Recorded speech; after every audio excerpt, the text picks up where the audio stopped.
একটা নির্বাচন হয়েছে, ফলাফল আমরা মেনে নিয়েছি, খুশি হয়ে হোক অখুশি হয়ে হোক।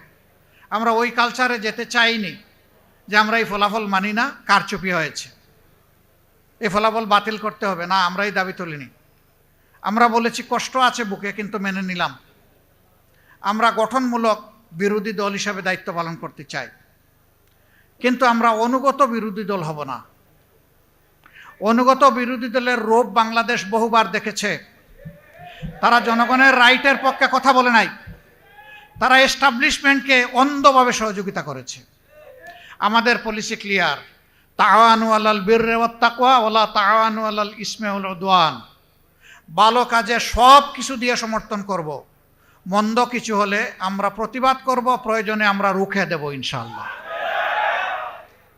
তাহলে সরকারি দল বিরোধী দল সবাই মিলে একটা সুন্দর দেশ আমরা করতে পারবো। বিরোধী দলের জায়গা থেকে যদি শুধু বিরোধিতা করি, অন্ধ বিরোধিতা, দেশ ধ্বংসের দ্বার প্রান্তে চলে যাবে।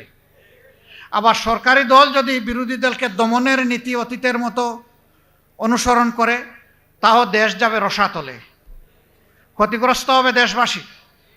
এইখানে সবচেয়ে বড় দায়িত্ব পালন করতে হবে সরকারি দলকে।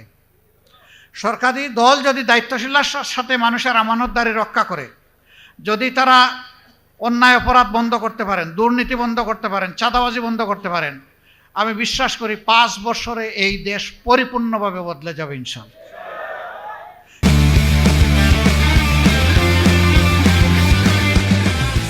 কিন্তু এই জায়গাগুলোতে যদি ব্যর্থ হন, সামাজিক ন্যায় বিচার যদি কায়েম করতে ব্যর্থ হন, তাহলে এর মাসুল শুধু সরকারি দল দেবে না, এর দ্বারা ক্ষতিগ্রস্ত হবে 18 কোটি মানুষ।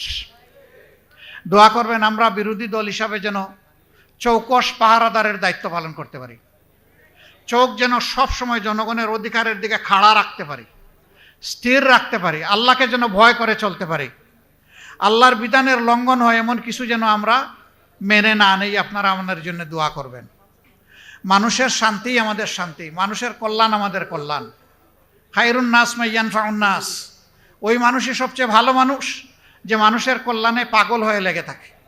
আল্লাহ যেন সেইভাবে আমাদেরকে পাগল পারা হয়ে লেগে থাকার তৌফিক দান করেন। আজকের এই ইফতারের উসিলায় আল্লাহ তাআলা আমাদেরকে ক্ষমা করুন। প্রিয় দেশের উপর আল্লাহ রহম করুন। আল্লাহ পাক শান্তির ফয়সালা নাজিল করুন এবং সমাজের শান্তি শৃঙ্খলা ফিরিয়ে আনতে আমাদের সকলকে দায়িত্বশীল ভূমিকা পালন করার তৌফিক দান করুন। আমার জন্য দোয়া করবেন। আমার জীবনে আমি কখনো যে জায়গায় বসে সংসদ অধিবেশন হয়, এমপি সাহেবরা যেখানে বসেন, সেই জায়গাটা এখনও আমার দেখার সুযোগ হয় নাই। আল্লাহ যদি আমাকে হায়াত দেন, বাঁচাইয়া রাখেন, তাইলে এই 12 তারিখ দেখার সুযোগ হবে আমার। কাজেই পার্লামেন্টের জন্য আমি একজন শিশু। আল্লাহ যেন এই শিশুটাকে আপনাদের দুয়ার বরকতে সাহায্য করেন, খালেস পাবে।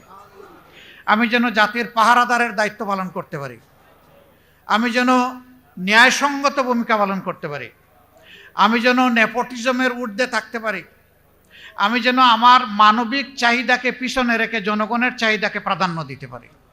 আল্লাহ সেই তৌফিক যেন আমাকে দান করেন।